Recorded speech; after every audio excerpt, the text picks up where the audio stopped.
Hi, lovies. How are we? I am under the weather, okay? We don't know if she actually has strep throat, but I have a full blown chest cold, that's for sure. And I am trying to take all the Mucinex in the world so I can feel a little bit better because we don't have time, okay? We cannot be sick this close to Christmas.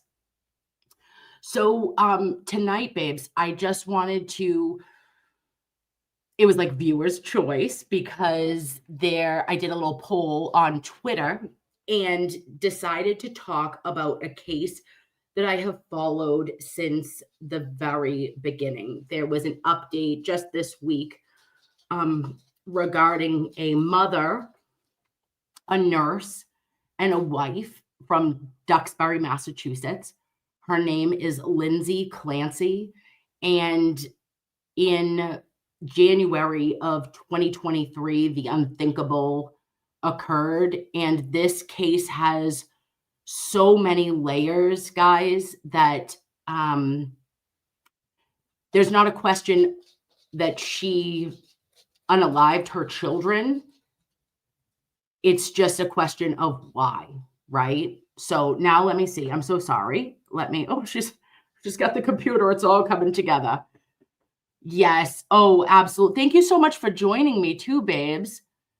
And Jackie says, love you, lady. You are the real deal. Thank you so much, Jackie. And hi, Cheech says, hi, Nurse Kim. This case makes me so sad for Lindsay. So that's interesting that you say that because I got a ton of pushback when this initially happened, babes. Postpartum depression and postpartum psychosis are real.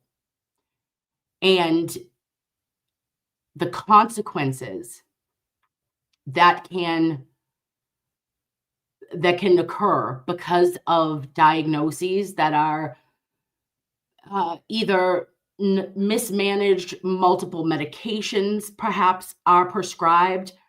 But additionally, we have an added layer here of a medical professional in Lindsay, in the mom.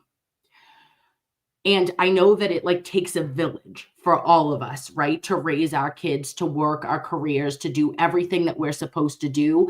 And most of us can relate to we're pouring from an empty cup, right? And it's just I got to keep going. And it's just it's almost adrenaline that takes over. And it's like you're in fight or flight for 15 years. Oh, wait, I'm just talking about myself.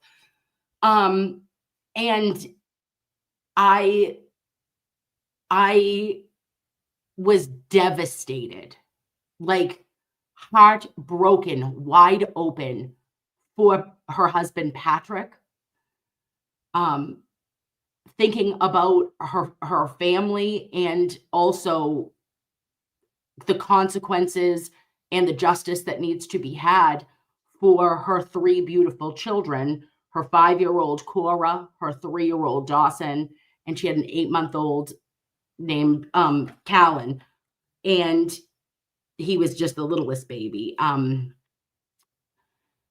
it's just a tragic case all around. And I hope to cover this with compassion, with empathy, and factually. So I hope that you can bear with me because it is just, it's a really hard one, guys. This is going to be trigger warning today because we're going to talk about infanticide, which is the death of a child, and it is at the hands of their mother in this case. And we won't go into details of that, but I do want to play the arraignment for us to see what happened that day, and that Lindsay does remain to this day at Duxbury State Hospital, which I used to work at. So it is just a case that hopefully we can learn things from.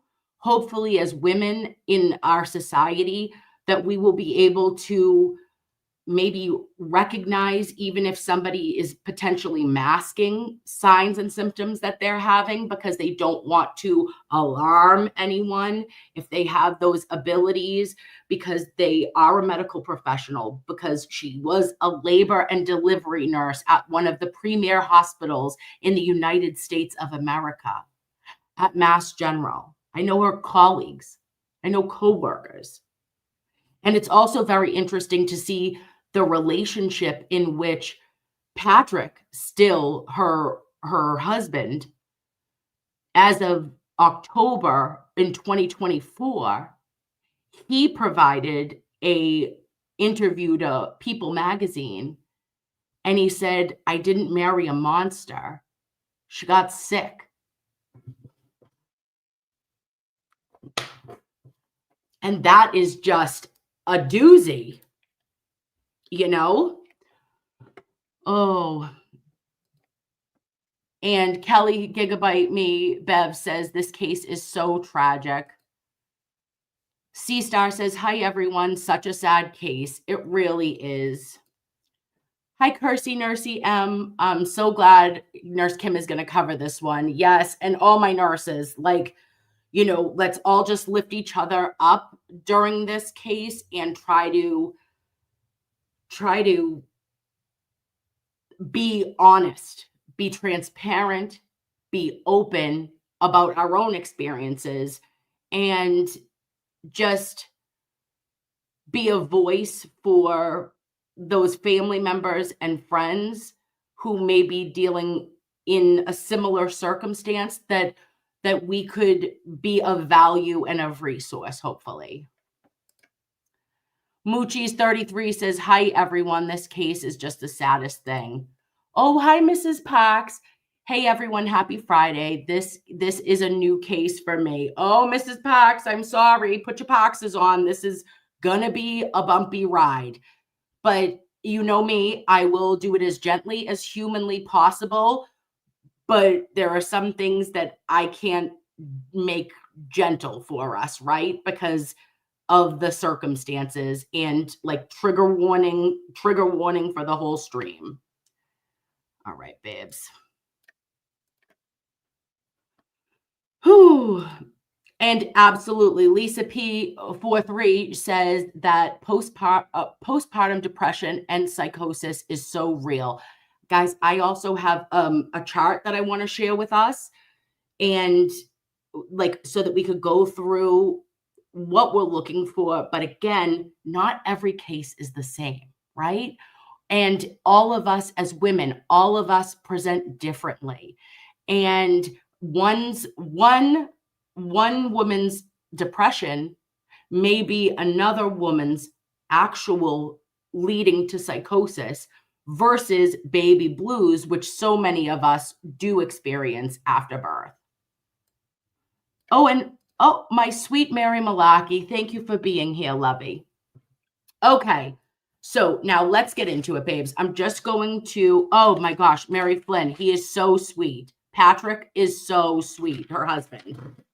So let me give you just a little bit of a background, a brief synopsis before we go into the arraignment that occurred on October. I know that.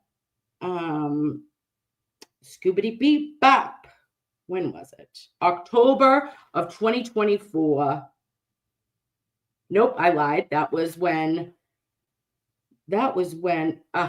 just kidding. Her husband, Patrick, did the interview, which we could read that too, because that was very well done by People.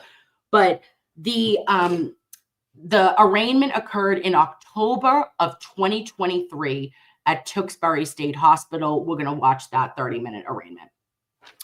But Lindsay Clancy was a registered nurse. She worked as a labor and delivery nurse. She was 32. She was 32 years old in 2023 when this occurred, and she was married to Patrick. And they had 3 children. She had a 5-year-old named Cora, a 3-year-old boy named Dawson, and an 8-month-old baby boy named Callan.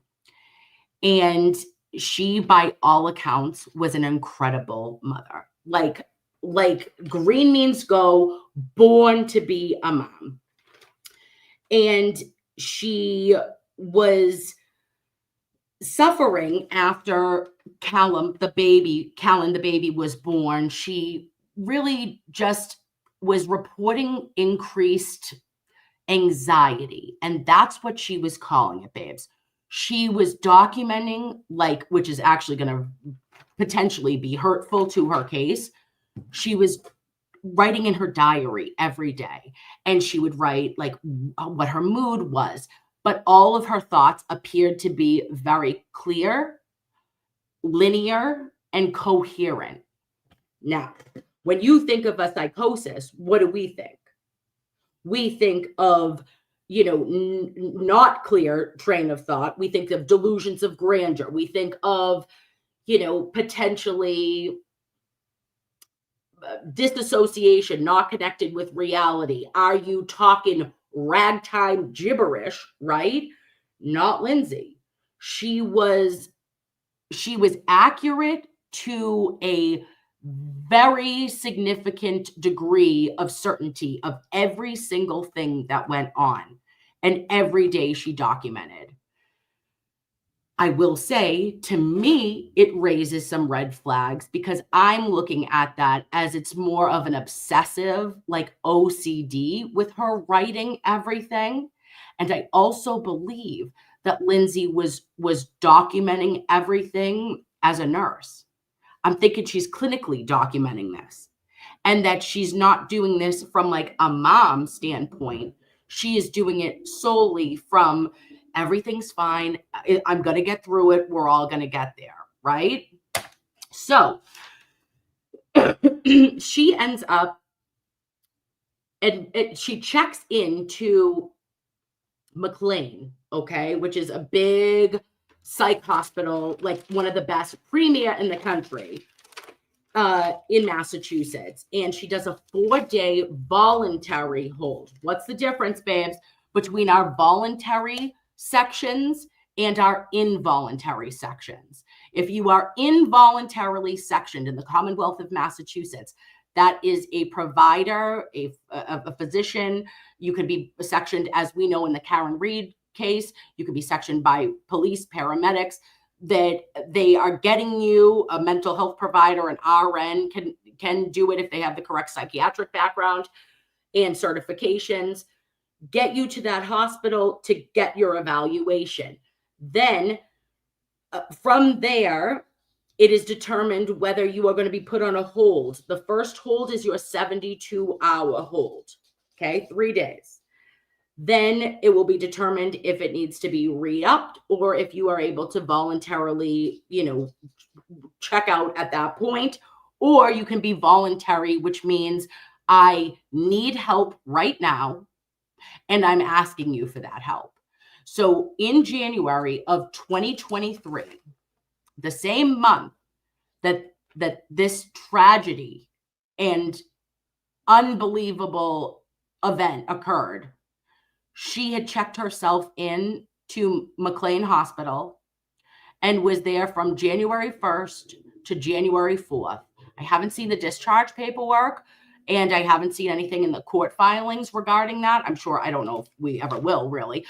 But upon discharge, it was indicated that she was not a risk to yourself or others, because that is how you get sectioned. That is how you get a psychiatric hold in the Commonwealth, is that you are a risk to hurting oneself or you are a risk to hurting another person.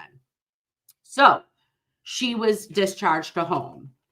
But in that same time, guys, she also, in the month of January, had been prescribed 12 different psychiatric medications. For a 32-year-old mother, for a nurse, for a young mom, and these medications are all psych, okay? So this is not like, oh, she's on a multivitamin, a birth control pill, even like a lipid medication. Psych meds, 12 different ones were prescribed. I'm going to read them to you, and we're going to talk about classifications.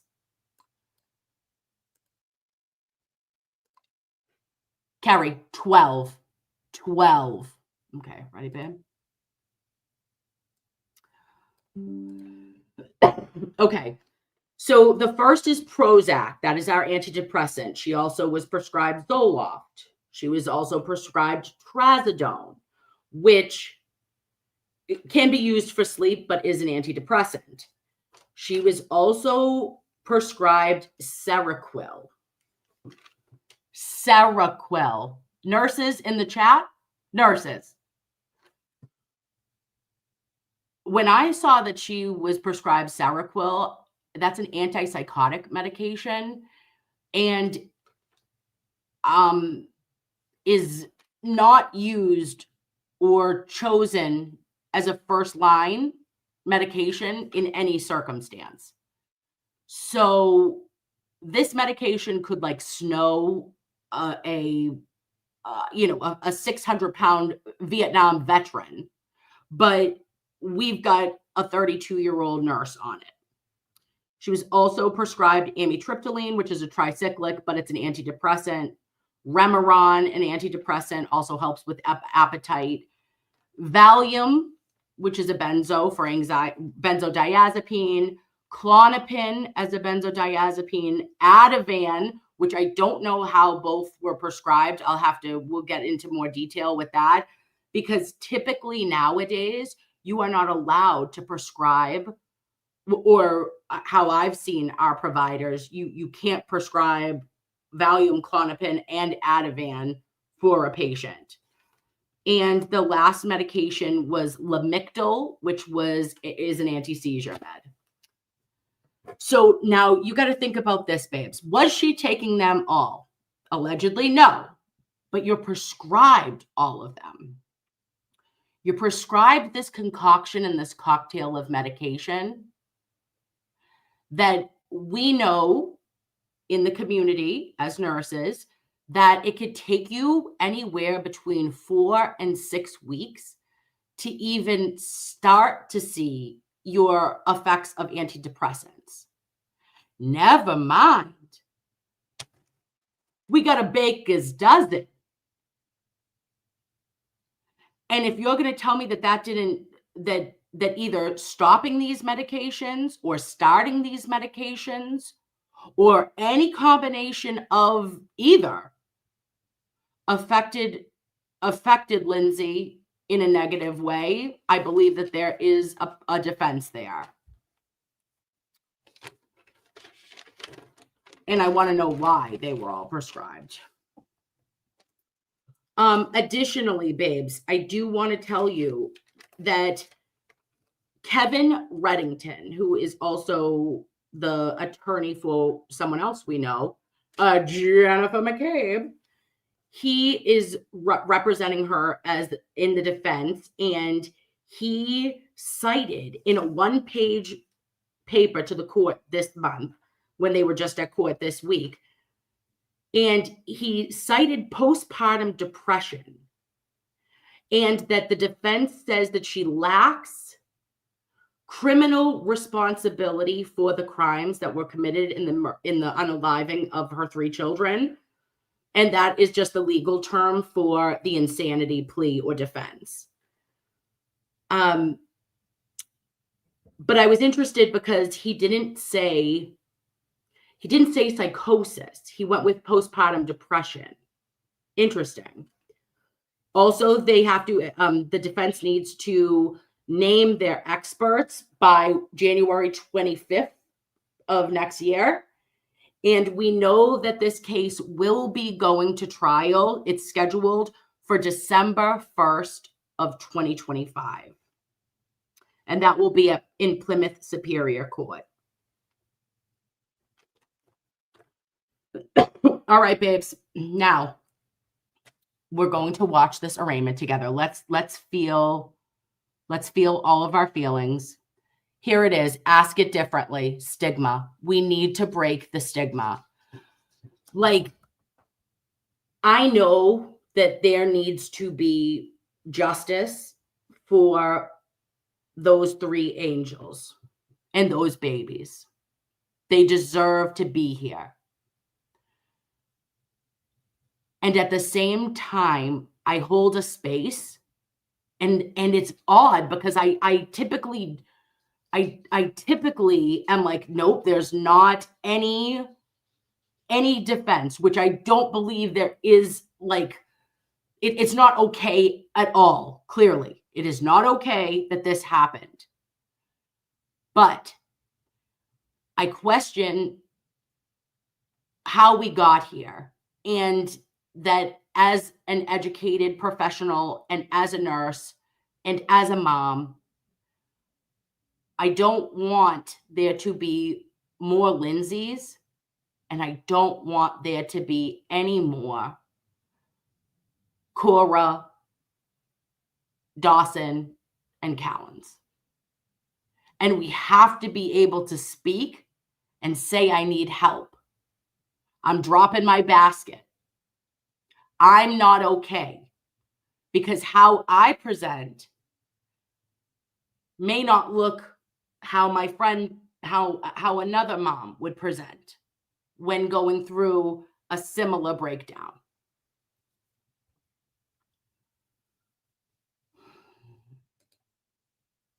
And Julie says, oh, okay. I'm going to just, sorry, Lovey, I'm going to go to another one here. Anne Tell the Truth says she was not in her right mind. She was under multiple doctors' care. They failed her. You know, that is a way to absolutely look at that, Anne. And I will say this. On the night of January 23rd, okay, January 24th, rather, pardon me, it was a little bit concerning because her husband had worked at home. Okay. He was a stay-at-home. He was working from home to be monitoring her. He said that she was improved. She looked much better.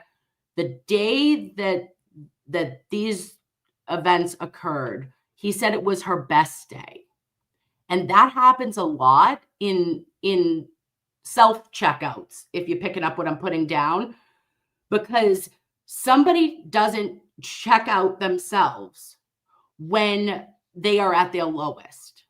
It is when you feel better and you're coming back up, you're at the highest risk. And that's something that a lot of people don't think about. You think when somebody is in a major depressive episode, that's when they're going to do something or hurt themselves. And statistically speaking, that isn't the case. You don't even have the energy to do anything, never mind check out. Like, some people would say I could sleep for, there's no interest in that. It's if a mania comes, or if you're coming out of the fog of that depression, that is when you are at the highest risk. So, okay.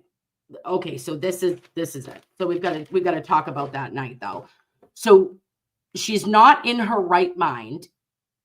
Okay. We can go there, but also Lindsay asks Patrick to go to a specific restaurant, which is further away than he typically goes. It's a Mediterranean dish. She wants it. And this is why she is charged the way that she is, as we will see in this arraignment. Patrick goes to pick up the meal, and then he stops at CVS. He attempts to look for Miralax. Okay, he can't find the Miralax. He calls Lindsay on the phone. She answers the phone, babes. She answers the phone, and it's allegedly in the middle of her unaliving her children. Has a clear conversation with him. She hangs up the phone. He hangs up the phone. He comes back to the house. And after everything was done in the basement, the babies were, trigger warning, guys, I'm so sorry. asphyxiated with a like an exercise band is the best way to put it. And then Lindsay attempted to self-harm with cutting her own upper extremities, and then leaping from a bedroom on the second floor window. Subsequently, she is paralyzed, and she again is staying at the Duxbury State Hospital. She is inpatient and has been since her release from the hospital in Boston. So this is terrifying. And I believe maybe she thought it was like a dreamlike state. I don't know. But the prosecution is going to tell you that she was calculated, she was methodical, and she did this like 100% in her correct state of mind. Defense is going to say she 100% dropped her basket. Okay? So now we're going to watch.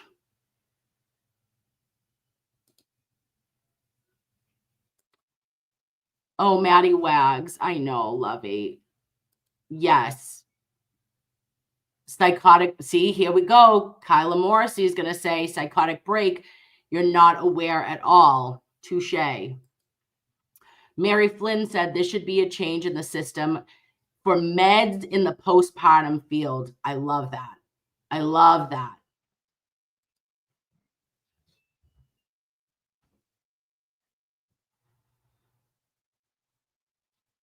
Okay. All right. Now we're going to share, babes. She's coming together. We're all together again. Oh, no, that's not it. What are we doing? Okay.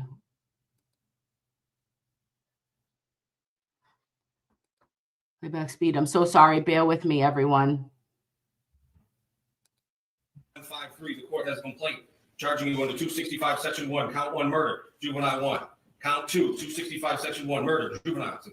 Count 3, 265 15D big A, strangulation or suffocation, juvenile 1. Count 4, 265 15D big A, strangulation, suffocation, juvenile 2. Count 5, 265 15D big A, strangulation or suffocation, juvenile 3. Count 6, 265 15A big A, assault and battery, dangerous weapon, 2-way exercise rope, juvenile 1. Count 7, assault and battery, 265 15A with a dangerous weapon, 2-wit exercise rope, juvenile 2. And count 8, 265 15A, assault and battery, dangerous weapon, exercise rope, 2-wit juvenile 3. Man, a plea of not guilty will be entered. Please be advised while this case is pending any violation of state, federal, local law. Babes, just a reminder, Lindsay was at Duxbury State Hospital in the October arraignment of 2023. She was still like from a hospital bed. May result in bail being revoked and be held without bail. Commonwealth, I'll hear from you first. Thank you, Your Honor. The Commonwealth is requesting that the defendant be held without bail based on the facts of the case, the strength of the Commonwealth's case, and the potential penalty. On Friday, January 27, 2023, using an erasable whiteboard because she was still temporarily intubated, one of the first questions that Lindsay Clancy asked was, "Do I need an attorney?" She knew that she had. Oh, again, remember, this is our prosecution, and they are saying that that was another clear indication that Lindsay was in her right state of mind when she came to at the hospital. She asked if she needed an attorney via a whiteboard. However, I would say that psychosis or a psychiatric break could have occurred, and she could have come out and said, "What is going on? I'm in a hospital." Like, she didn't say, anything regarding what happened. She just asked, "Do I need an attorney?" One could go either way with that, but this is gut-wrenching to hear, guys. Murdered her children, and she had the clarity, focus, and mental acumen to focus on protecting her own rights and interests. The following is a summary of the events that led to the murders of Cora Clancy, Dawson Clancy, and Callan Clancy. On the morning of Tuesday, January 24th, 2023, the defendant took her 5-year-old daughter, Cora, to the pediatrician's for an appointment. She interacted with a receptionist, nursing staff, and a doctor. There were apparently no issues with the defendant's demeanor or behavior as she completed the appointment and was allowed to leave with Cora without any issues or concerns. When she returned home, she went outside with Cora and her 3-year-old son. Okay, now, just a reminder, babes, have you never gone to a pediatrician appointment with our kids and you could be literally on the verge of crying, of everything going on in our own lives? You could be going through a divorce. You could be like, I don't know. You could be really, really at the verge of a nervous breakdown. Okay, not saying postpartum psychosis, depression, anything of that nature. But are we not able to put on a face and do what we need to do for our children? Go through, get through an appointment, get through drop off, get through a sports practice, get through whatever. We've been conditioned to get through it all as moms, in my opinion. Dawson to play in the snow. They built a snowman. The defendant sent photos to her mother and to the defendant, straight back to her husband.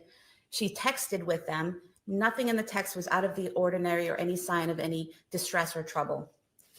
Back inside later that day at 4:02 p.m., the defendant searched on her phone Kids Miralax.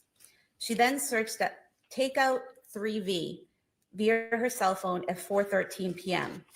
Immediately after doing that, she used Apple Maps on her phone to determine how long it would take someone to drive from her home in Duxbury to 3V restaurant in Plymouth.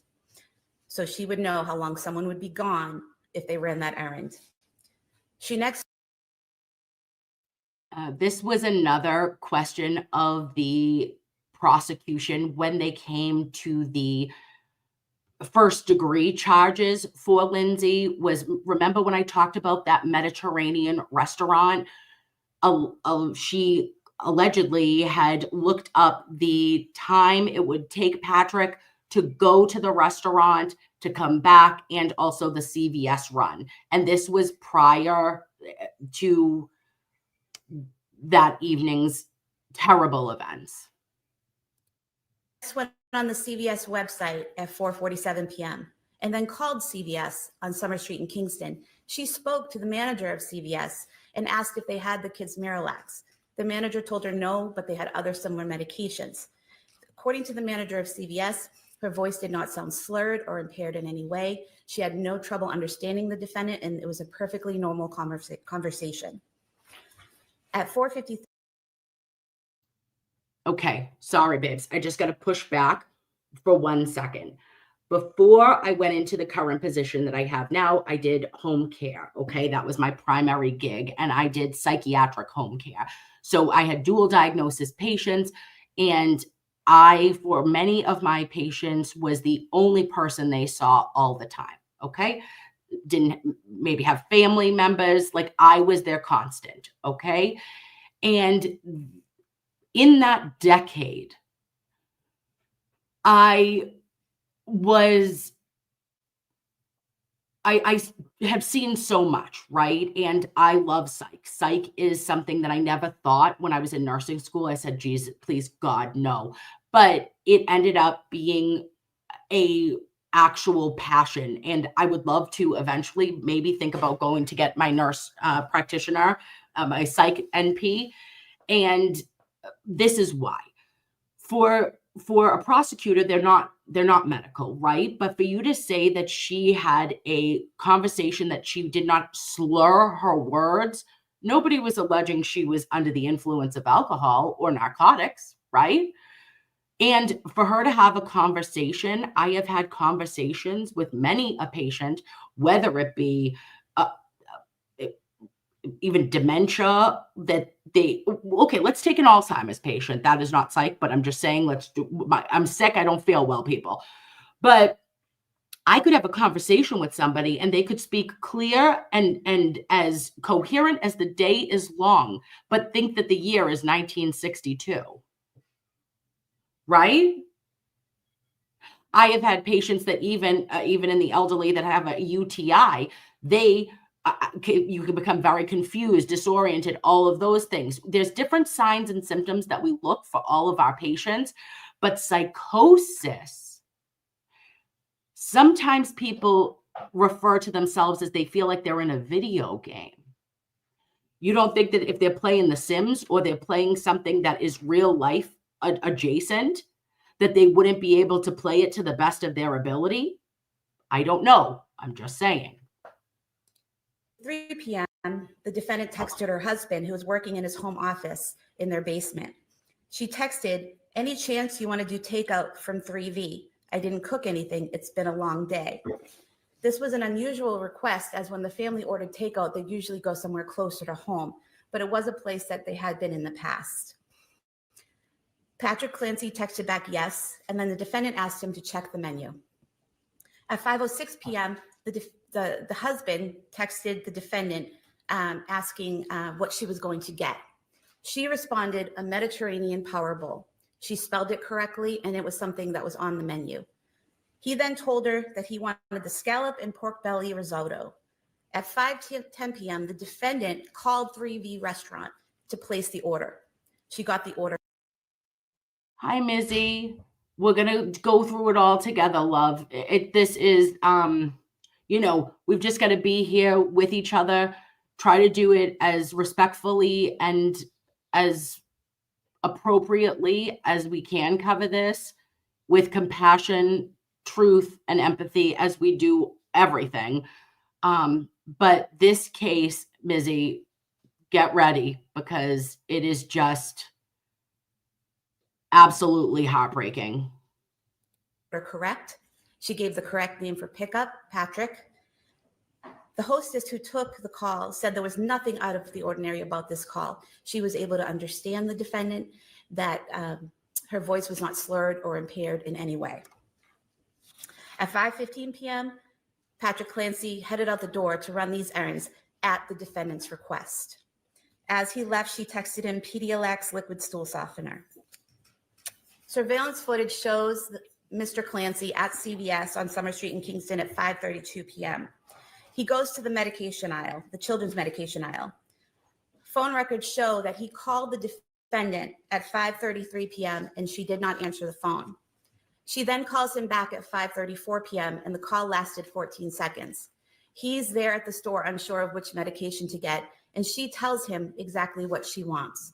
He had no issues communicating with her. It was a completely normal call, although he did mention that she seemed like she was in the middle of something. He is on surveillance footage during this time, exiting that aisle, and appeared to be... Okay, not trying to make everybody really sad, babes, but when Patrick said that she sounded like she was in the middle of something in that 15-second phone call, the police would determine that she was in the middle of unaliving one of the children at that time.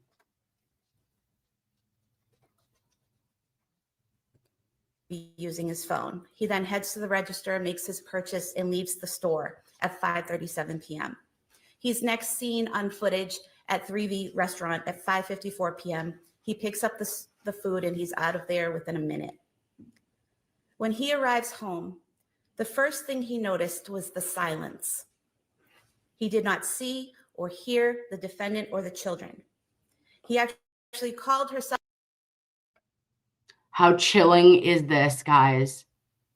How chilling that the first thing that Patrick noticed when he came home, he had left the house at 5:15, was at CVS at 5:32. He leaves there at 5:37. At 5:54, he picks up their supper. And as soon as he gets back home, the silence is deafening. Oh. cell phone at 6:09 p.m. looking for them, and she did not answer. He went to their bedroom on the second floor and the door was locked. He was able to open it, and when he looked inside, he saw blood on the floor in front of a full-length mirror and the window open. He immediately runs downstairs and into the backyard, where he finds the defendant laying on the ground. She appeared. Hi, Minadan. Yes, it is, pal. It's out of Duxbury. And so he finds Patrick now is in the house, and he finds Lindsay. Okay. Ugh. Appeared to have cuts on her wrists and neck, but he stated to 911 that those wounds were no longer bleeding. She was conscious. He called 911. During this time, he asked the defendant, "What did you do?" She responded to him, "I tried to kill myself and jumped out the window." During the 911 call, Patrick can be heard asking the defendant, "Where are the kids?" He later told police that she replied, "In the basement." So immediately after this happened, she knew what she had done and she knew where the kids were. When EMS arrived, he asked them to stay with her so he could go find his kids. Okay, babes, I'm sorry. I just have to push back. I have to push back just a little bit. And I know this feels horrifying. We are collectively just here for each other, and we are trying to just get ourselves through this and try to process what is being described to us. However, if Lindsay had already clotted from her attempts of self-harm and was found where she was after an attempted self-checkout, there's no length of time for a psychotic break. There is no length of time. She could have snapped, and literally it could be a minute. It could be 4 minutes. It could be an undetermined length of time. It could be 4 years. There is nothing clinically that indicates that she hadn't snapped at the time of the crime occurring, but that she knew where the children were after. Does that tell you she was lucid, or does it tell you that she had remembered? I don't know. The 911 call kept going. Patrick can be heard on the 911 call entering the home and heading to the basement. At one point, he calls out, "Guys." He can then be heard screaming in agony and shock as he found his children. His screams seem to get louder and more agonized as the time passes. Cora and Callan were on the floor in the den area of the finished basement, which is to the left when you walk down the stairs, while Dawson was alone on the floor in his father's home office, which is to the right when you go down the stairs. Each child still had the exercise band that was used to strangle them tied around their necks when their father found them. Dawson and Callan were face down on the floor. Cora was on her side with her torso turned towards the floor. He removed the bands and begged them to breathe.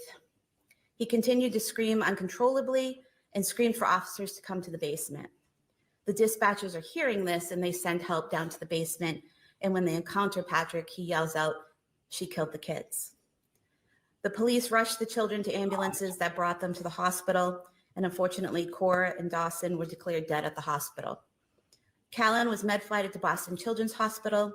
Medical staff was able to restart his pulse, but not his brain activity.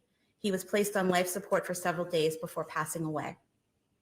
The defendant was transported to South Shore Hospital and then to a Boston area hospital where she...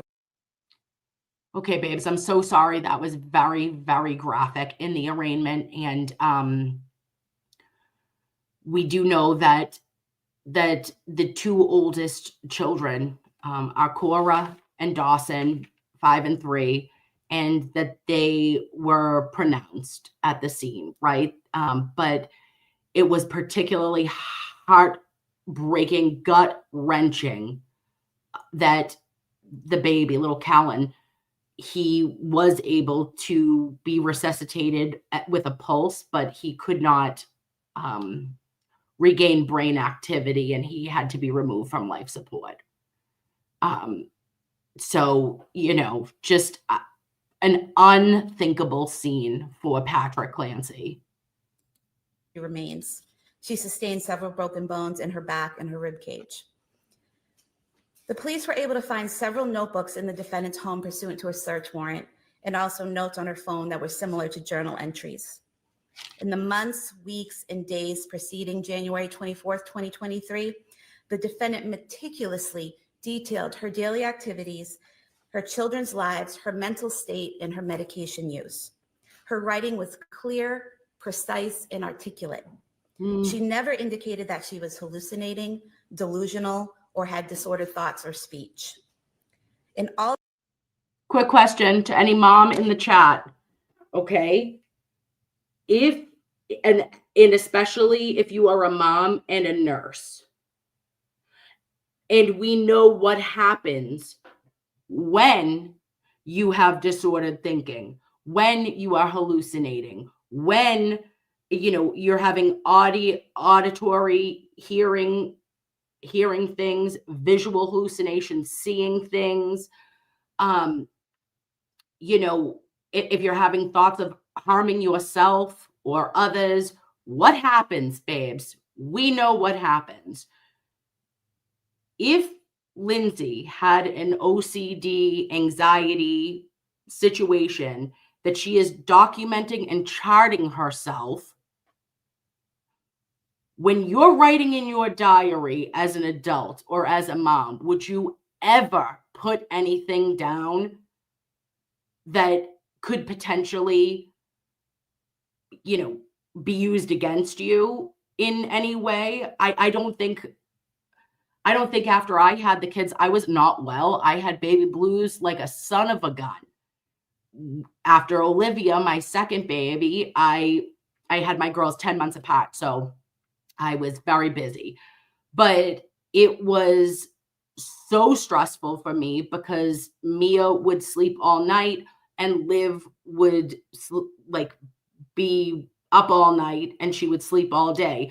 So I didn't sleep for like a year. It felt like I literally almost needed to go somewhere because I was so physically, emotionally, and spiritually exhausted after 6 months of just like getting 45 minutes or an hour of sleep that I had to call my mom, and Noni had to come over and literally like stay with me for a weekend so I could sleep because Mr. Nurse Kim was traveling for work Monday through Friday and I worked at the hospital on the weekends.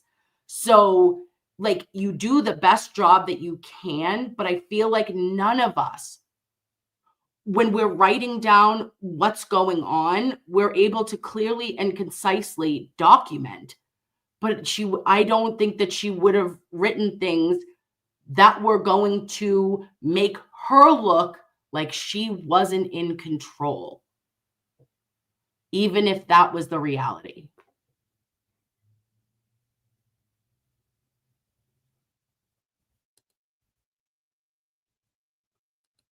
Totally agree, Lisa. All of her writing, she appears to know who she is, where she is, the date, and with whom she's interacted. No. She wrote a note on her phone the day before killing the children, stating that she had, quote, a touch of postpartum anxiety, end quote, around returning to work. She wrote that her psychiatrist had prescribed medication to help her. The defendant was initially diagnosed, according to her husband, with generalized anxiety disorder. Join the club. She was then evaluated at the Women and Infant Center for Women's Behavioral Health in Providence, Rhode Island on December 20th, 2022. There, after an evaluation, she was told in the presence of her husband by psychiatrists that she did not have postpartum depression and that she had no symptoms of postpartum depression. She wrote in her journal that at times she had suicidal ideation in December of 2022. And she also told her husband that she had suicidal thoughts and on one occasion had thoughts of harming her children. But she did not write or voice those thoughts after a stay at McLean Hospital. When she had those thoughts, She consulted with a psychiatrist and with her husband. Whoop, whoop. Okay. We've got a defense. All right, babes. So she didn't document this stuff. Why? Because she knows better. She is a registered nurse at Mass General Hospital. She's a mother. She is a labor and delivery nurse. She's got experience, and she was feeling the things. If you're telling me that she went to Patrick and said to him, I am afraid I'm going to hurt myself, and I had thoughts about hurting the kids a month before she ends up ultimately harming herself and unaliving her children. And this was in December, and in January she checks into McLean. I wonder if it was mother's guilt, right? Okay, I had to go here for 3 or 4 days. They've changed my meds. They've done whatever. I need to get home. Oh my gosh.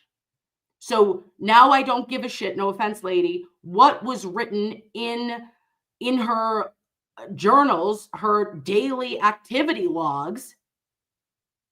We know that she did voice this concern to her husband. He supported her.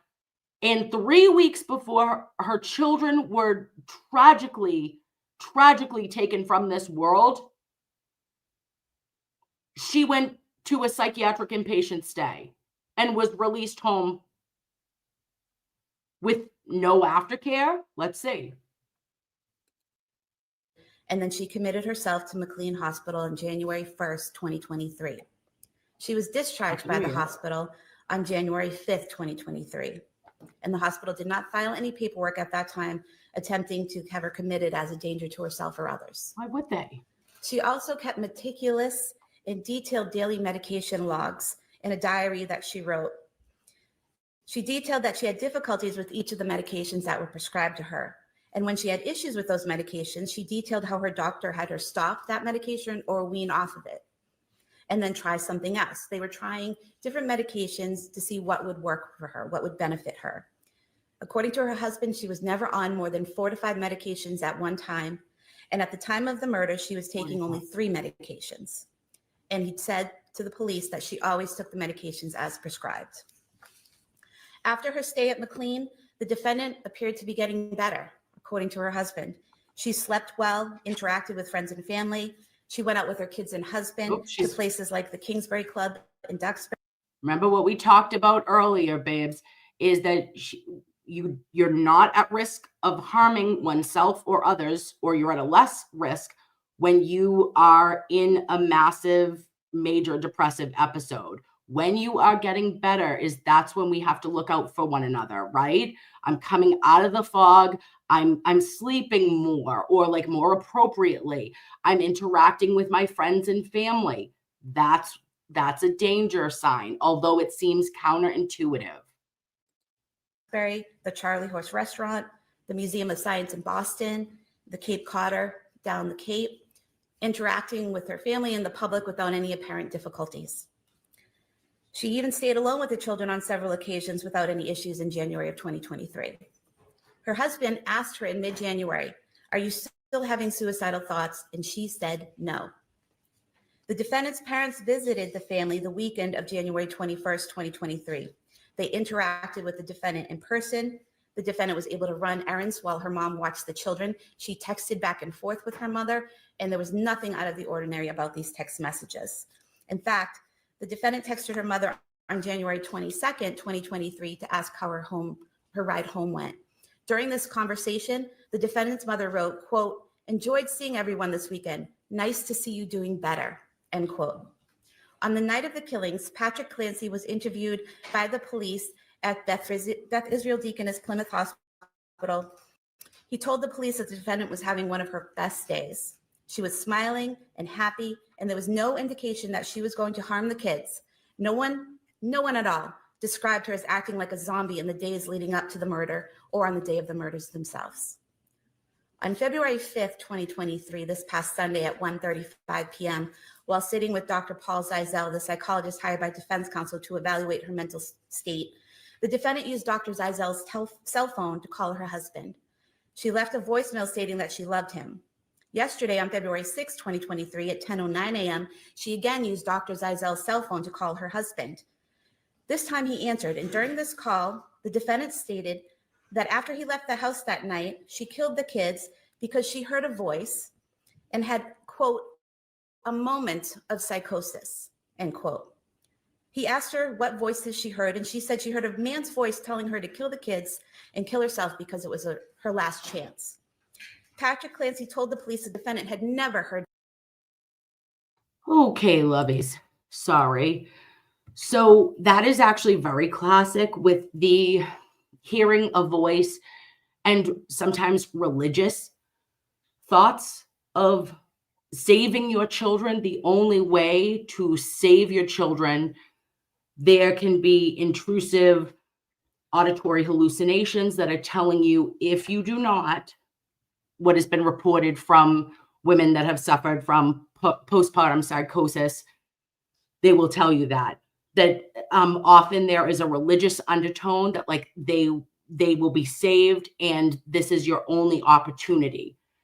And that must be terrifying to hear. Voices before. He also told the police the defendant had never used the word psychosis to him before. The first time she used that word psychosis was when she was with the doctor hired by defense counsel and using his cell phone. The defendant actually wrote a note on her phone on October 25th, approximately 3 months before this happened, October 25th, 2022. She wrote, quote, "I think I sort of resent my other children because they prevent me from treating Cal like my first baby. And I know that's not fair to them. I know that. I was feeling so depressed last evening when Cora and Dawson came home from school. I know it runs off on them, so we had a pretty rough evening."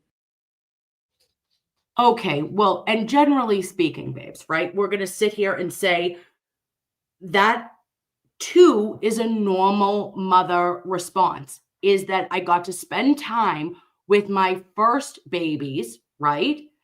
And I can feel slightly resentful that I don't have that one-on-one time with my new baby. In this context, it seems alarming. Oh, she was resentful of her children. That's a normal mother thought.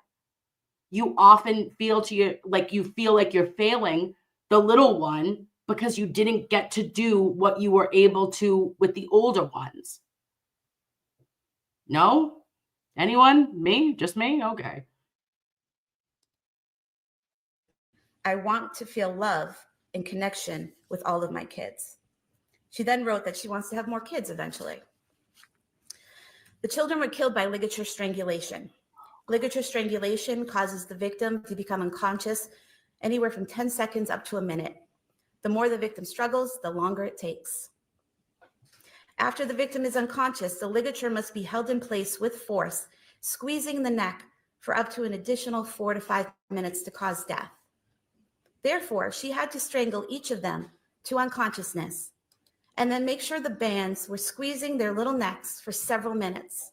She could have changed her mind at any point during that time and removed those bands from their necks, and she did not. The defendant did not take advantage of the situation when her husband left the home that night. She created the situation, and she used Apple Maps to make sure she would have enough time to strangle each child before her husband returned from where she had sent him. The defendant is a danger to herself and others. She planned these murders, gave herself the time and privacy needed to commit the murders, and then she strangled each child in the place where they should have felt the safest, at home with their mom. She did so with deliberate premeditation and extreme atrocity and cruelty. And to supplement what the defense counsel's provided, I have a statement. I feel like I need to file with the court. And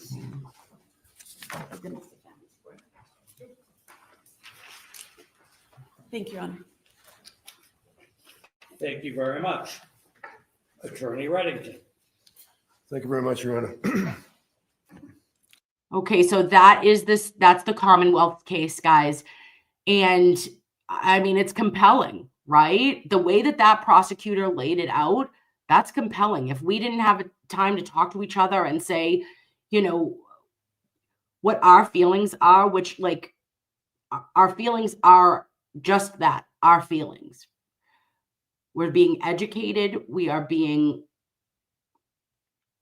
objective and trying to weigh this information that is so devastating as appropriately as we can. Now here comes Mr. Kevin Reddington, attorney to the stars of Canton, and also to Lindsay Clancy. Your Honor, my request is that the court not enter what I would suggest is an inhumane order, ordering this woman to be incarcerated. We all know, as people that work in the system, that jails and prisons are woefully deficient in medical care of the most basic type. We all know that this is an individual, as Your Honor knows from Dr.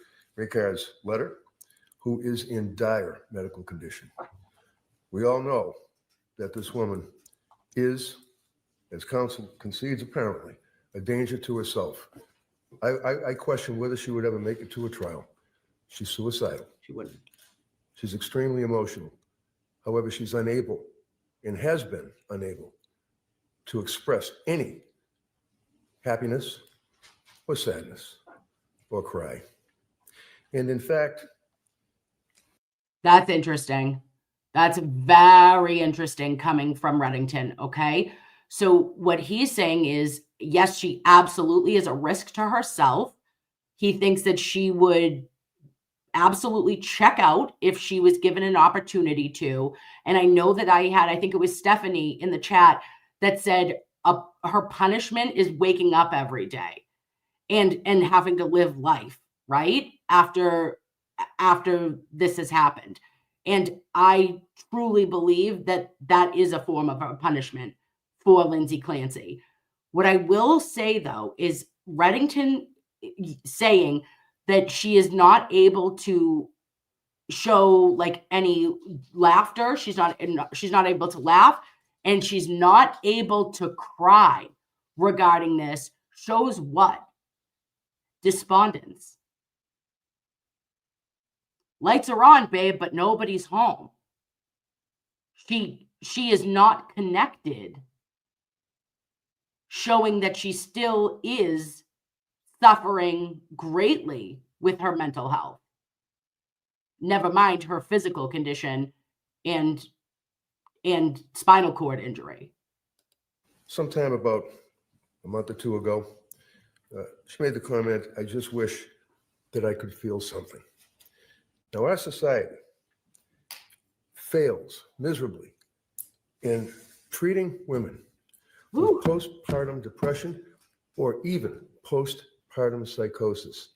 It's medicate, medicate, medicate. Throw the pills at you and then see how it works. If it doesn't work, increase the dose or decrease the dose. Then end up trying another combination of medications. We're talking a relatively short period of time from when that baby was born in October up until January, when this incident occurred, Your Honor, that she was on such significant dosage of medication. Your Honor knows that Cora was born in 2017. It was a very uneventful, normal pregnancy and delivery.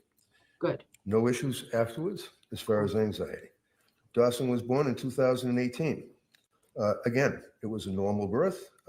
She had no significant issues as far as anxiety. She did have to have stitches and she was sore, and that was about it. Then, of course, Callan was born. When Callan was born, she ended up becoming depressed, suffered from significant anxiety, as a result of which she consulted with a number of doctors.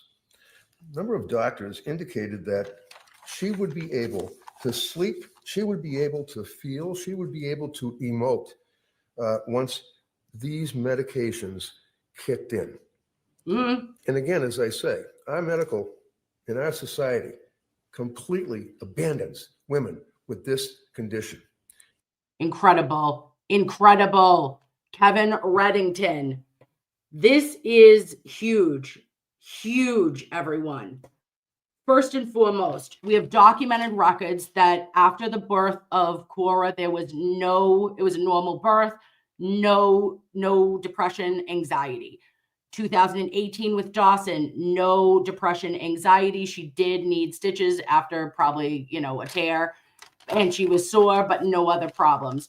It was her third child in which she did suffer from depression and anxiety, and she was thrown a multitude of medications. We're going to try it, and then if that doesn't work, we'll put you on another pill. Does that make sense, babes? For a mother who has 2 other children at home. Now, this is not just focusing on Lindsay Clancy. This is mothers across our country every day that say something is wrong with me. I don't feel okay. Something is wrong. I'm exhausted. I'm overwhelmed. I feel disconnected, whatever it may be. Up to a year after you've had your baby, right? Up to 2 years in some cases, that you don't feel right. And these physicians, and especially with Lindsay being a nurse, they said, well, you'll figure it out. We'll keep throwing a pharmaceutical at you. We'll tweak the meds, we'll tweak the dose, and you're going to be okay. You're going to feel. We're going to give you a magic pill, and you're going to get better. Well, it didn't work in this case. And it doesn't work for mothers. Back in the olden days, in the 1960s, right, there was a thing called Mother's Little Helper. Moms used to drink freaking martinis and take a Valium because their nerves were shot. They also took Black Beauties, which was like a diet pill. But there is a consistent disregard of women and mothers. And when we know intrinsically that, like, when we feel like the other shoe is gonna fall off, and we're trying so hard to keep everybody and everything together, and then you go to the doctor and they say, oh, don't worry about it. Well, okay. That's really, really pertinent and poignant that he's talking about this. It's easy to say, come on, you have a healthy baby. You have a wonderful husband. You're able to take care of your kids in your home. You're lucky. Take the pills, you'll be okay. Well, they put her on a number of medications. They put her on Prozac, which Your Honor is well aware, is what's known as SSRI, selective serotonin reuptake inhibitor. Your Honor knows that along with some of these medications, they have the black box warning from the FDA, may cause suicidal ideation, may cause homicidal ideation. She was on Ativan. She was on Benadryl. And then she ended up being told, okay, because she was complaining about the effects of the Prozac, they said, stop the Prozac, we'll find something else. They put her on Remeron. Then they added on Seroquel. And Your Honor, I attached from David Benjamin, the toxicologist, some papers with the submission, and Your Honor can see the side effects that this Seroquel causes. She was having bad thoughts. She was having worsening depression. Her husband suffered through that phase. Her parents were well aware of the fact that she was suffering from this depression and depressive phase. She wasn't sleeping. She ended up at some point, Your Honor, December 31st, she was on Seroquel. They told her then the Valium would be stopped. She was a shell of herself, no personality, and went to the doctor again. The doctor again prescribes the Seroquel, and then they took her off the Seroquel. And then she went to the doctor, and at that point, they prescribed trazodone, Ativan, amitriptyline, right up to the very end, when she was so bad that she voluntarily turned herself in, if you will, to the McLean Hospital. We know that that's a psychiatric hospital. She was at the McLean Hospital for a period of about 5 days. While at the McLean Hospital, they basically tried to get her off the Seroquel. She wanted to get off the benzodiazepines. She felt that she was being addicted to the Yeah. benzodiazepines. Benzos are hard. She then ends up on trazodone, Ativan. Her mood was terrible after she got out of McLean Hospital. She still had the suicidal thoughts. As the government has indicated, she even told her husband that she had suicidal thoughts. You think this is something that she's planning to kill these 3 kids by going and getting a menu, going on to Google Maps or whatever it is, and finding out the distance? When she tells her husband she's having suicidal thoughts, probably a month prior, thoughts of hurting her children, they go to the doctor again, and she's on the medications, on and off, on and off. This is a significant issue between the postpartum depression as well as possibility of postpartum psychosis Yeah. that is pretty much ignored. But nevertheless, with the overlay of the SSRIs and the history, and Your Honor has some emails and things that people would reach out to me from all over the world, indicating that their daughter had the same problem, that they had the same problem. Your Honor is well aware that many times when people are on Prozac or on SSRIs, workplace violence, homicides, family homicides. This is clearly a tragic, which is a word that's used too much in the criminal justice system, but this really is a tragedy, this case. So we have, obviously, I would suggest, very good defense for this young woman. She's 32 years of age, Your Honor. She met her husband. He was the love of her life. They got married. Wonderful young couple. And as counsel noted, she always wanted to have kids, always wanted to have babies. She's a nurse. She went to be a midwife because she wanted to help other women that would be in having babies, but didn't want to have all the medications. She was not a big medication person. Your Honor saw, I think there's probably close to 50 letters that have been submitted to you, and I know you read every one of them. The incredible outpouring of support by other nurses that work at Mass General Hospital. We all did. The Yeah. fact that these women have a vigil, that they write the letters to this court imploring you to understand that you sentence, as far as bail issue, the woman before you, who was a beautiful person, who was thoroughly destroyed by these medications. That's for another day, obviously. A bail issue, bail argument. Your Honor is well aware under Commonwealth versus Vasquez at 481 Mass 750, Supreme Judicial Court indicated that this court, or the court, has vested in sound discretion of the bail judge. And the main considerations would be obviously the usual bail considerations: nature and circumstance of the offense, likelihood of success on the defense, roots in the community, and of course, as in Vasquez case, as well as Commonwealth versus Herring, 489 Mass 569, defendant's risk of flight. She's got a So now flight. you have a situation, Your Honor, where this woman has incredible support, as you saw, letters from Foxborough that were signed by about 15 women, letters from her family, friends, letters from people she's known since the 6th grade that have stayed in touch with her. One thing that's a theme that is readily apparent is that Lindsay loved her children, that she would always, one of the letters said, she would always rub her belly. She had pictures of her pregnant, standing next to Patrick, hanging on the wall. I was in the house. The house is absolutely loaded with indicia of love for those kids. Photographs on the wall, little drawings, all sorts of games, toys, playpens, bassinets in the living room, in the dining room, the kitchen loaded with toys. Virtually the entire house, including their master bedroom. Toys, things for the kids. This is not a situation, Your Honor, that was planned by any means. This is a situation that clearly was a product of mental illness. Now, under the Vasquez case, one of the issues, as I said, is whether or not there's a risk of flight. Now, I did submit to Your Honor a letter that was written by her physician, her attending surgeon, Nakul Rekha. This doctor was in surgery until 8:30 at night and actually took the time to write this letter for you to review. And I just want to make note that he makes reference to the fact that she is now in her 12th day.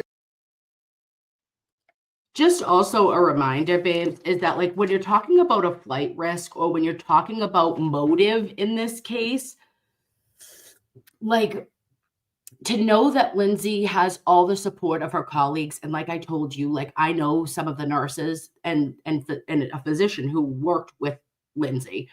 and said, like, Kim, this is wild. We never thought, like, if had anybody known, had she maybe maybe nobody felt like they saw that, but they didn't talk to her because she had been out for, her maternity leave, and that she had appeared as though everything was still okay. Now, that being said, when Reddington is going over, like, she wanted these kids. There was not a impending divorce. There was not, I want to go and run away. There was no cheating. There was no, like, money. There wasn't life insurance. There wasn't overwhelming debt. There wasn't things that we would look at and say, if somebody just wanted to unalive and be a family annihilator, there was no benefit here. And then she attempted to take herself out. What are you getting at, Commonwealth? In my opinion. Of hospitalization following admission on January 25 after a 20-foot fall. She suffered, unlike when the government Friday was saying that she can move her legs and she's getting better, she's okay. No, she's not okay at all. He indicates that she suffered several severe spine fractures, including spinal cord transection. You know what that means. Jesus. At the level of T5, T6. As you know, she had surgery for this from the orthopedic spine surgical service who performed a decompression infusion. Unfortunately, she is not expected to recover meaningful function at this point below that level of the spinal cord, which makes her a paraplegic, unable to move her legs or feel sensation from below her, he refers to umbilicus or belly button. He says she has no function below this level. Additionally, less active issues include rib fractures in the chest, both sides, cervical spine fractures, necessitate the wearing of a collar around her neck due to the cervical spine fractures. She's paralyzed. Yeah. The doctor indicates that she needs significant medical treatment. Doctor recommends that she would be discharged to Spalding Rehab. Now, you know that we have Spalding Rehab. You know that we have the Worcester Hospital. This court is vested under Vasquez with your authority to have this woman not held on bail.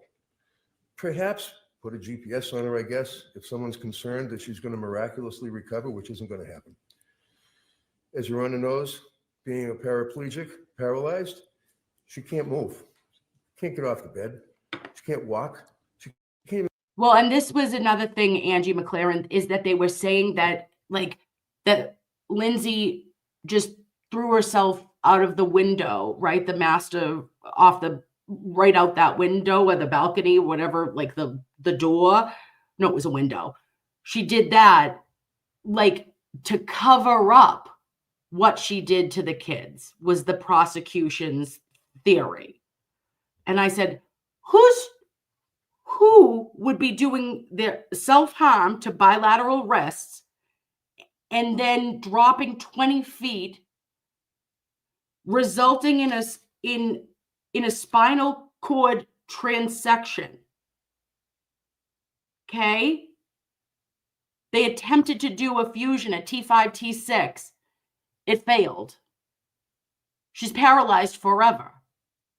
She's going to need care forever. That's not somebody, like, hanging out of the window and then just dropping gingerly into a bush. This is a horrific story. You don't have to add details or make this mother look worse than the general public is already making her out to be as a monster. Go to the bathroom. She has to have 24/7 medical care.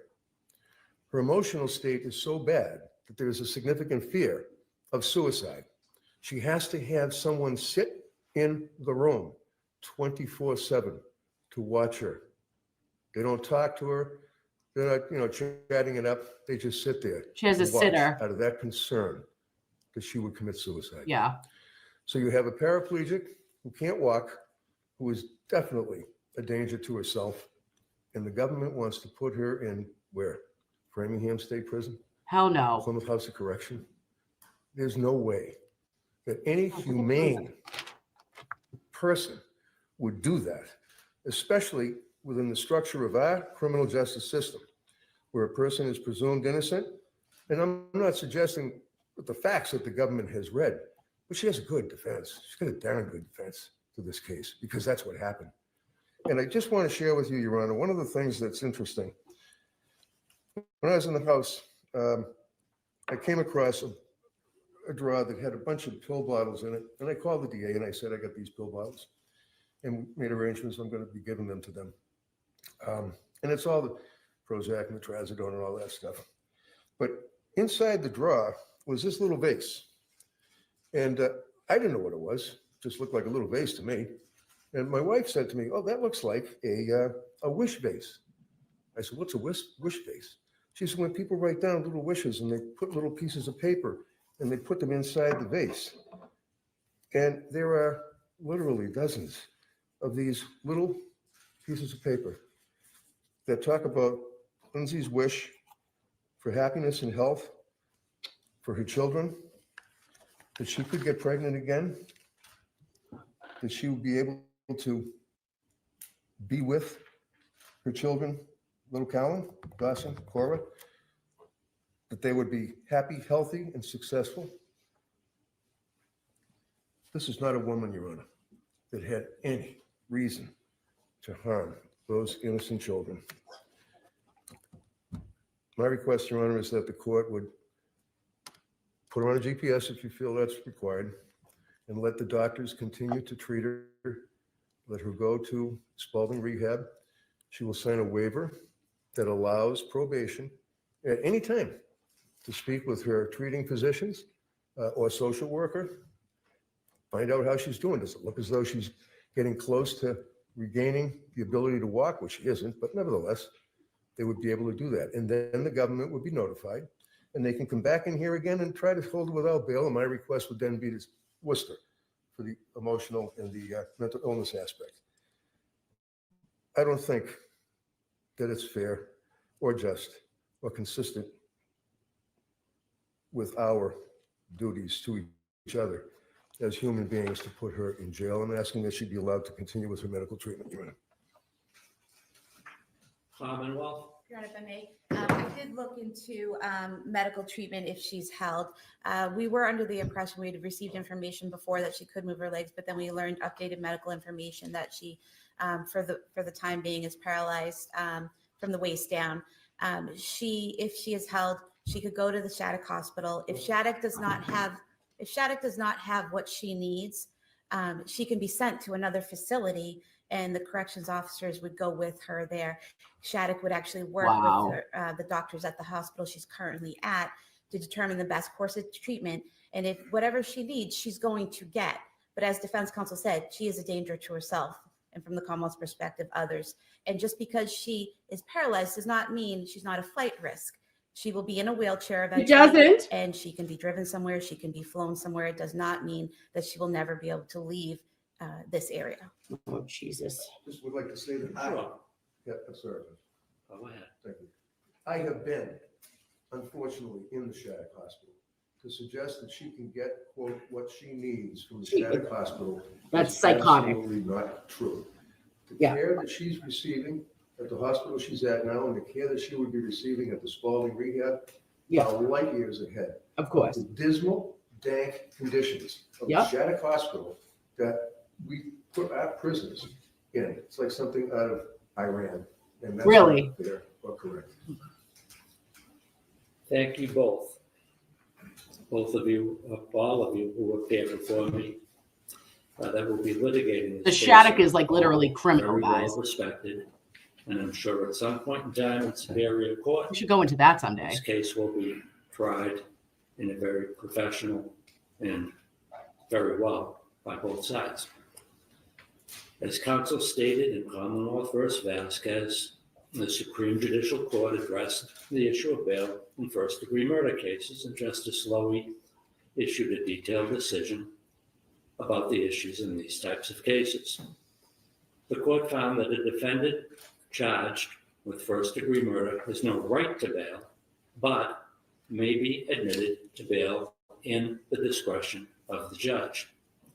The court ruled that a judge should consider the nature and circumstances of the offense and weigh the defendant's risk of flight in light of the strength or weaknesses of the Commonwealth's case and the potential penalty of a sentence to life in prison.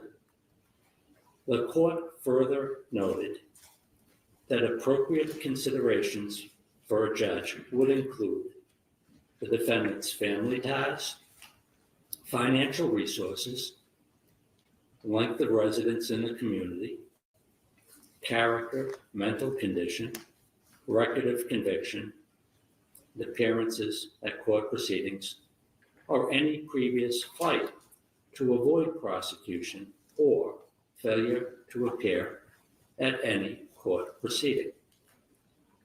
It is important to note that the purpose of bail is not to impose punishment.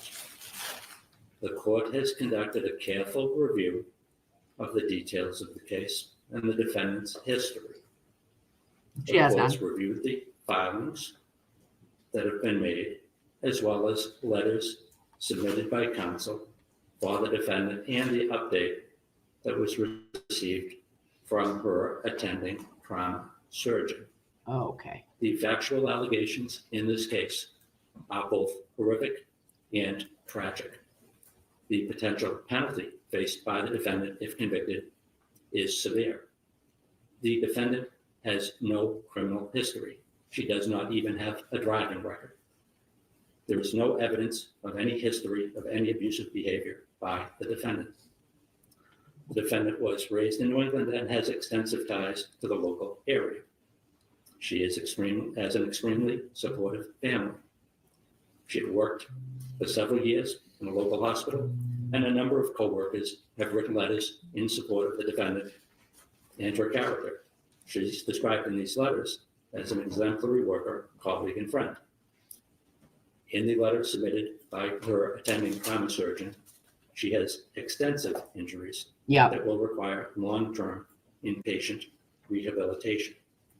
Weighing what the doctor has written and the facts from the defendant's current condition, the court finds that there is minimal risk of flight given the defendant's circumstances. The court is going to make the following order on bail. The defendant shall remain in her current hospital until medically cleared to be moved to a new facility.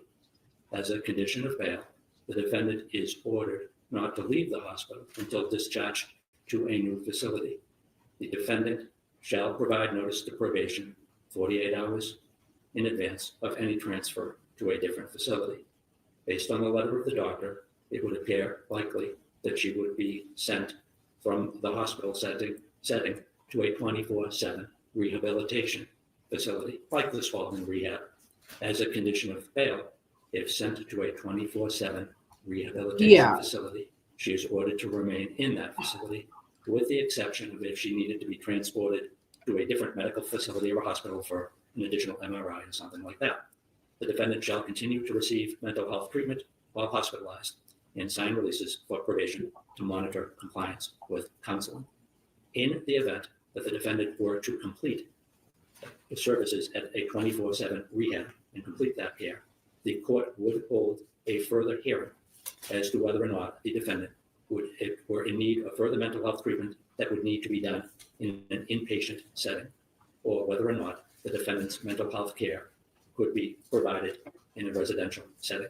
The court would direct court clinician, court doctor, to consult with the defendant's mental health providers to conduct this evaluation at the appropriate time in the future.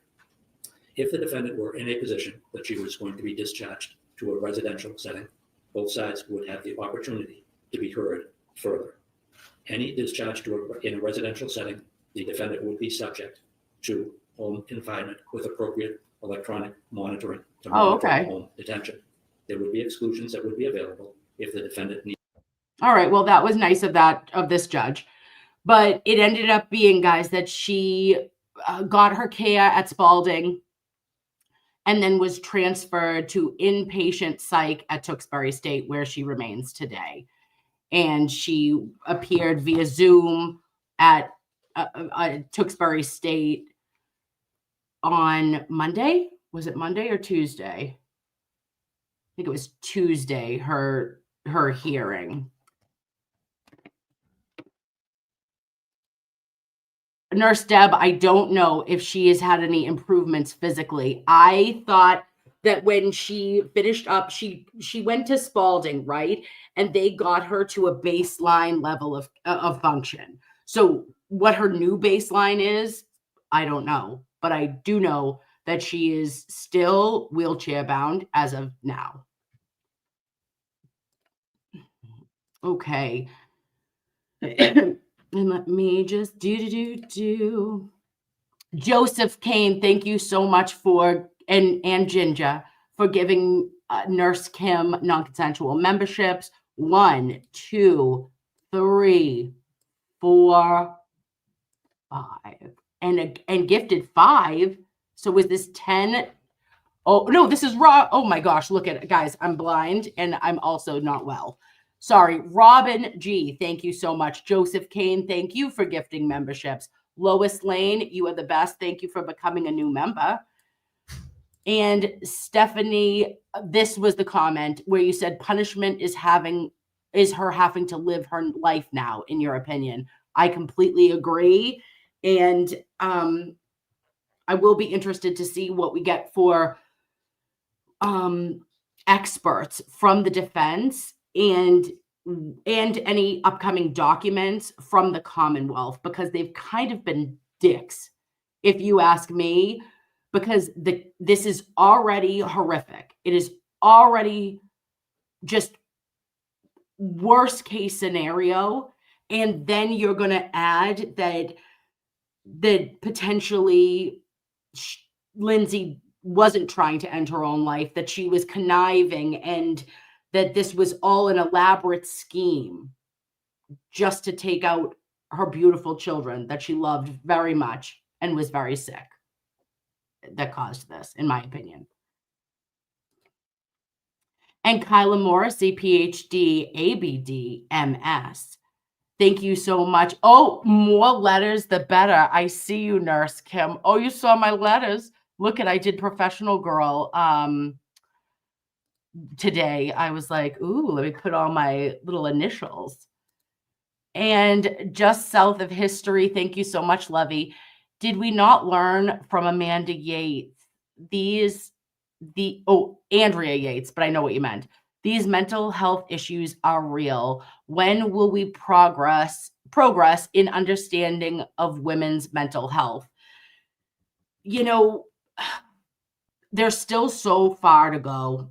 And I think that it's imperative that we as women stand together in this and say that there has to be better screening, that there has to be better tools, that we have to get rid of stigma, because a mom shouldn't have to feel her family's weight solely resting on her shoulders.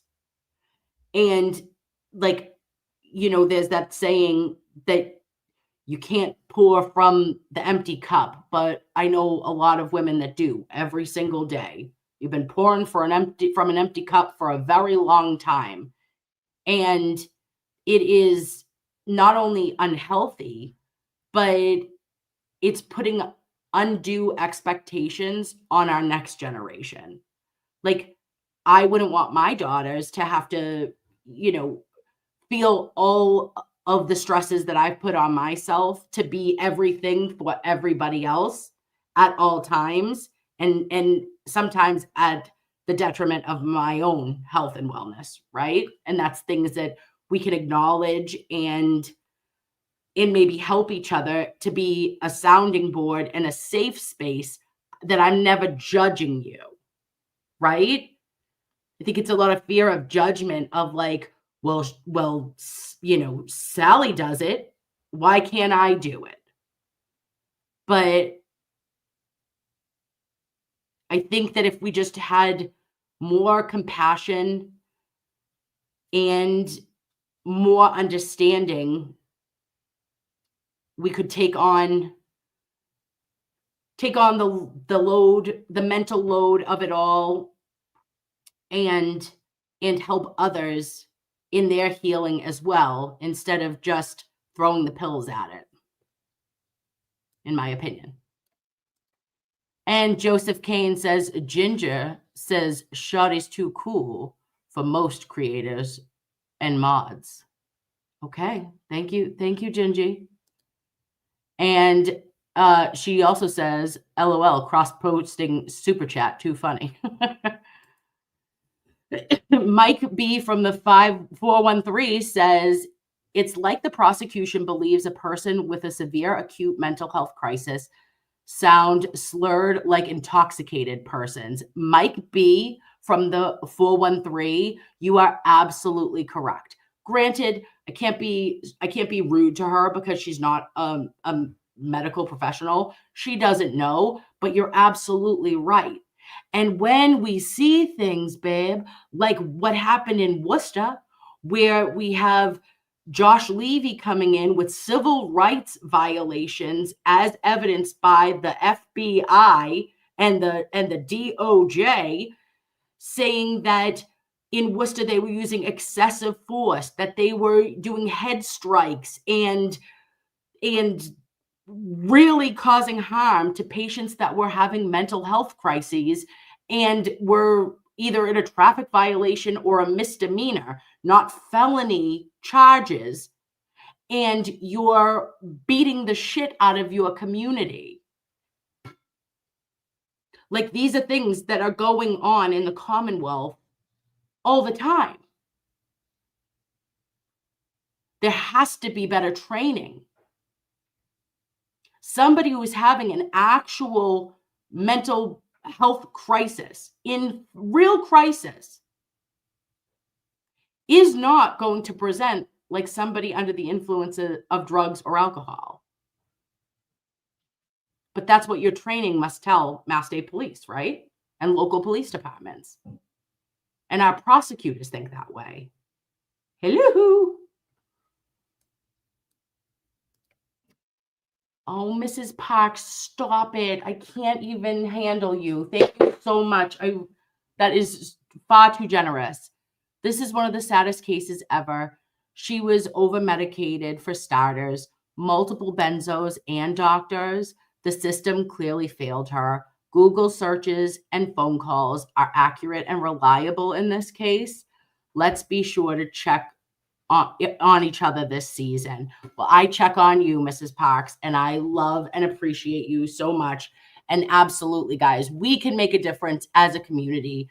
We can check in and just say, are you good?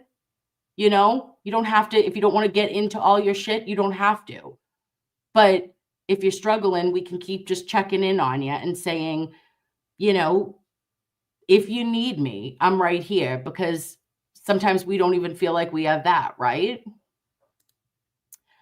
And too blessed to be stressed. Thank you so much, Lovey.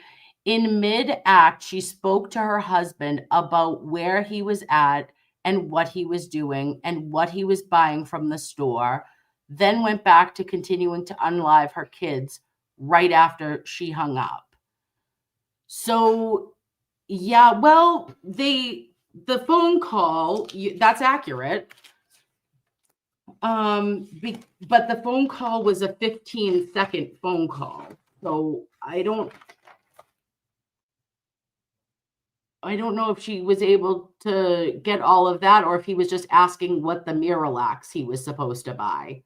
But yes, that is the prosecution is harping on her knowing the details of answering that phone and her journal entries. So yes. And Too Blessed to Be Trust says, that's what I heard. That is accurate. But again, the call initially went to Lindsay at 5:33. She missed the call, and at 5:34, she called him back, and they spoke for 15 seconds.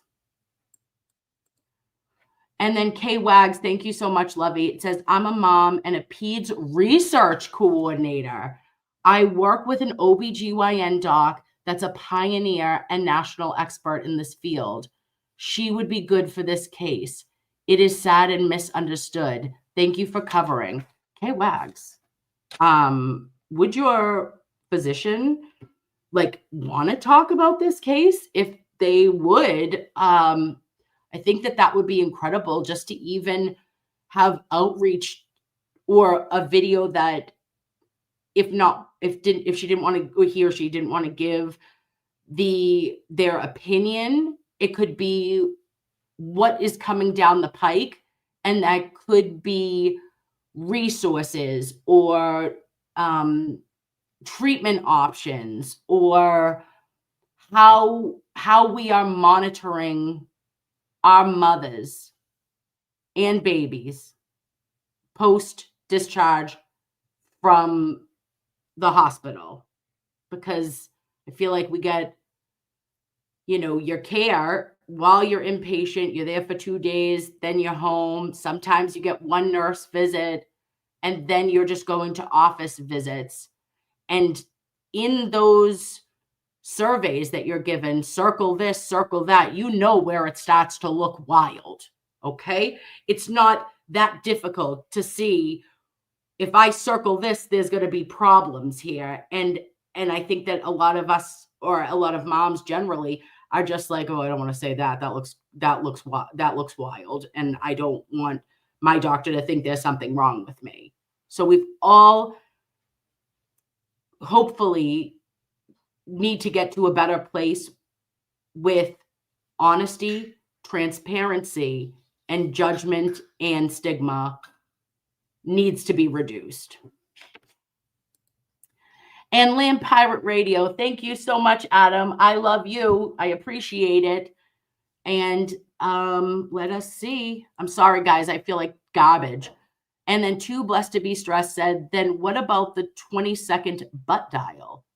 Not judging, but why push one as efficient time to communicate and not the other? 20-second butt dial.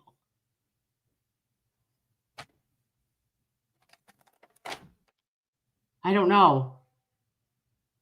I'm sorry, Too Blessed to Be Stressed. I didn't hear about that. If you leave me another or a message in the chat, I can try to look over that, but I didn't see that about a 20-second butt dial. Oh, touche, in the Karen Reed case. Yeah. Okay, so yes, they could say, come here, do this. That's true. In 20 seconds, what could you have done versus the questions that were asked by her husband for Miralax, I guess. Yeah, I see your point. All right, babes. Oh, and Megan Easton, I love your face. Thank you so much for 5 Nurse Kim non-consensual memberships. Get back there, see what you got going on. And sorry, guys, this is a very heavy content. Thank you for bearing with me through it. I am going to cover this, which I said after Harmony Montgomery's trial. I said I would never do, I can't do kids because it literally, I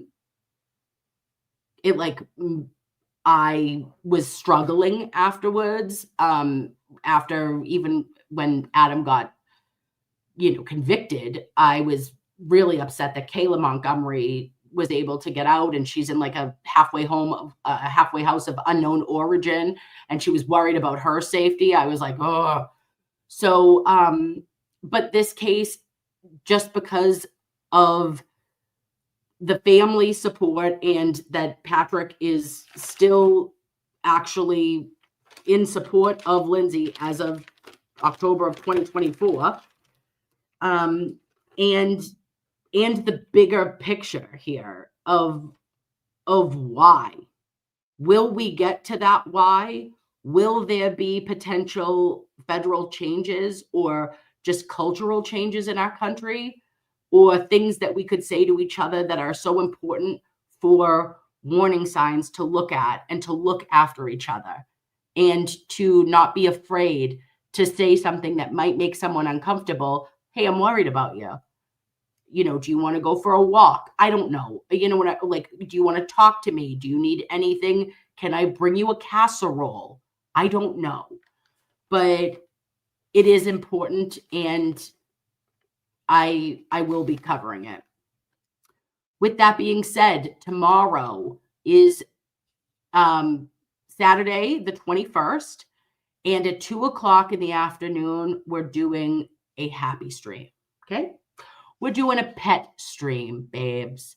We've got Kino. I don't know if you know him. He's a Shiba Inu. He works at a factory. He's a handsome son of a gun.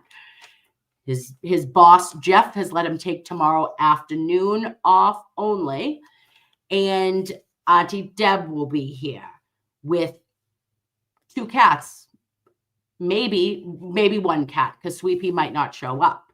We also have the Glairer is supposed to show up with Clubber and Draco. And Mr. Mike Crawford should be here with his 2 handsome pups. Esty said that she would come with her puppy. We're all going to be like we'll be Brady bunching on the screen for a fun stream of just pets and funny. And we're going to play a rousing game of who is she? And then the other, who else? Oh, here it is. The star of the show. A couple of weeks ago, Turtle Boy, Meredith, was showing the kitties, the little baby kitties. So Meredith O'Neill will be debuting our cat tube, what do we call it? Our pet tube, okay, for a Holly Jolly Christmas stream. And I hope you guys can join us. And if not, I wish you the absolute best weekend. And if I don't talk to you before Christmas, I wish you a very blessed Christmas with your families and your friends. And I love your faces. Thank you for answering my FaceTime. Bye, guys.